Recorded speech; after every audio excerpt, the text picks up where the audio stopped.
businesses. 49% of state employees, or rather 49% of all private sector employees in the state of California are employed by small businesses, people that make a go of it, put everything on the line, take risks in ways large and small.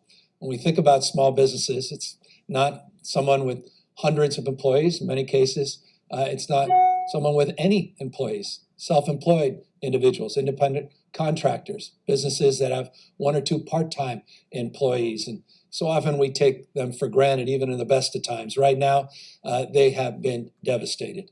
And I want to speak specifically about what the state of California is proposing to do for small businesses. And I also want to highlight what the federal government has done to help small businesses, because we will not be the beneficiary of that help unless we are aware of what it is exactly that is being provided and how we can access those supports. So let me begin with what the state is now announcing and advancing as it relates to supporting small businesses.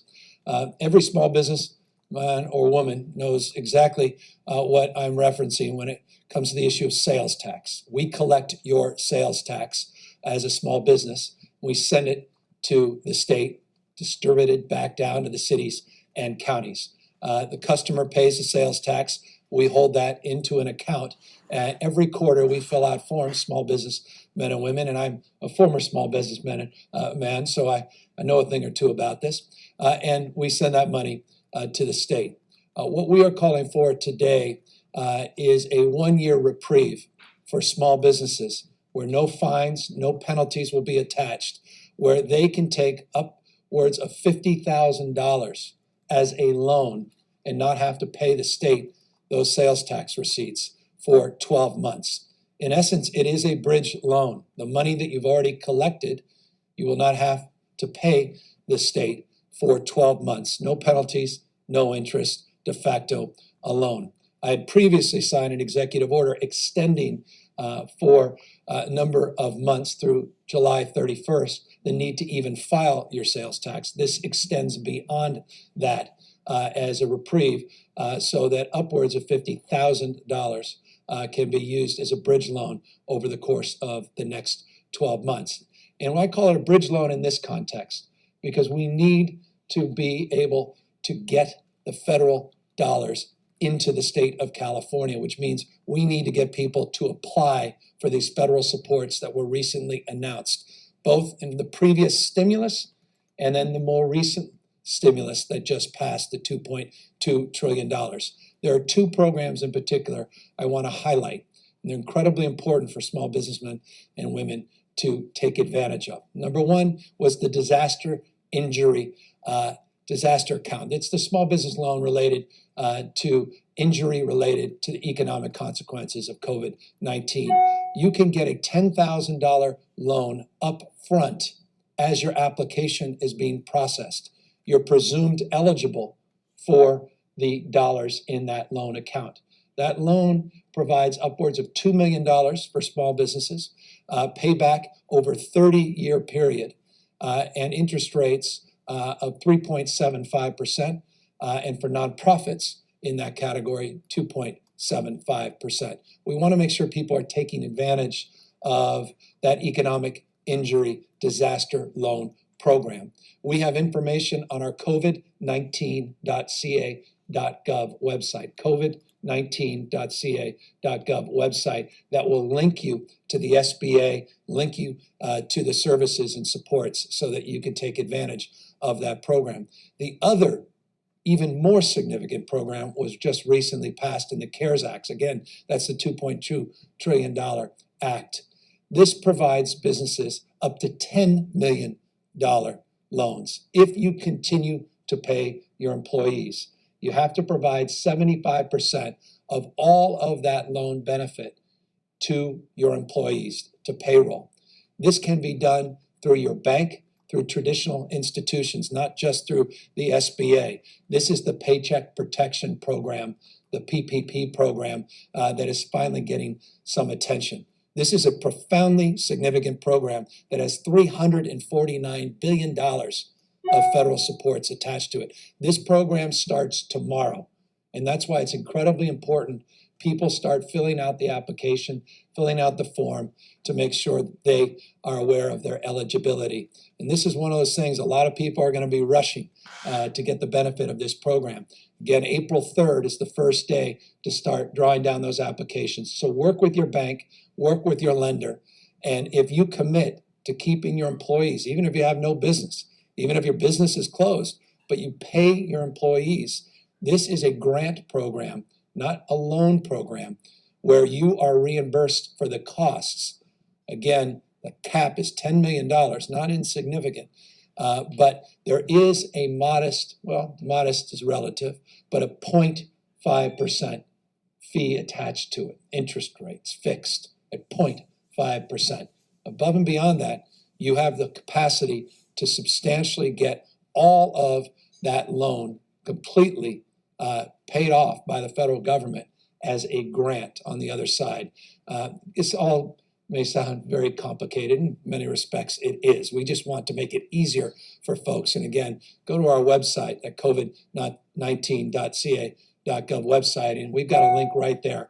And we'll link all the information to folks so they can take advantage of these programs. The reality, though, is not everyone can take advantage of these programs. While the SBA has debt forgiveness programs and they have other programs that one can avail themselves to, not everybody has the capacity to get an SBA loan. And as a consequence of that, we're announcing today the state of California is putting $50 million into our iBank, our infrastructure bank, to create micro lending opportunities for people that otherwise would not be eligible for SBA relief, the Paycheck Protection Act, and these other disaster, emergency injury disaster programs. And so it's an additional contribution for the state to address those that may otherwise fall through the crack. So that's an overall sense of what we're trying to do to highlight those federal supports, advance some state relief through sales tax up to $50,000 for a year with no interest, no penalties, and then provide micro-lending opportunities through our iBank in the state of California. And we're encouraging businesses, large and small, again, up to hundreds and hundreds of employees that are eligible for the status of these benefits to do just that and get prepared, because tomorrow, again, on that Paycheck Protection Program, those applications will start being processed. And so let's get ahead of the queue and let's make sure if you know someone is a small business person, make them aware of this. And if you are a small business person, let's make sure you get this paperwork done and get those applications in as quickly as possible. Something else we're announcing today, I'm very proud of. I met with a small group of people in Fresno, California, about a year ago, organization called Bitwise. Remarkable economic story in Fresno and in the Central Valley, one that's not often highlighted in the news. It's not just an agricultural community. It's a vibrant community with remarkable human capital, young people, people young at heart, doing incredible things, a good entrepreneurial spirit, and a technical expertise that is very present in the Central Valley. And Bitwise is the center of this. Bitwise has partnered with LinkedIn and Salesforce to create a new site called onwardca.org.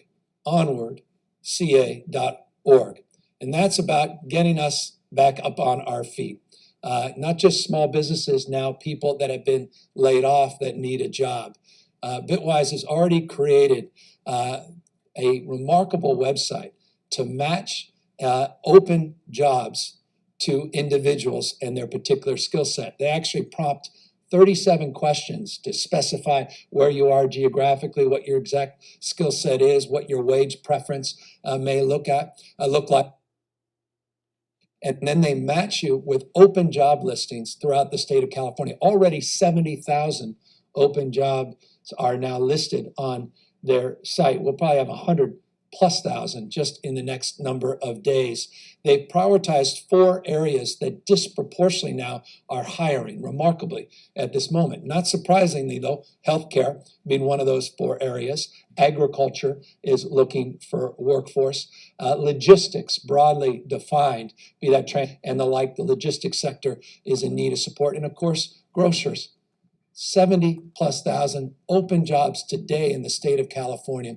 Go to the Bitwise news site, this onwardca.org site, and fill out those applications and see if we can match you with the job just down the road, and make sure we get you off unemployment insurance, or if you haven't gone on, make sure you don't have to go on, so that we can get you into the workforce at this time. So I want to again thank our partners in that process and putting together this aggregated job listing website. We also are very pleased about the work that is being done, the heroic work by some estimates. I mentioned 1.2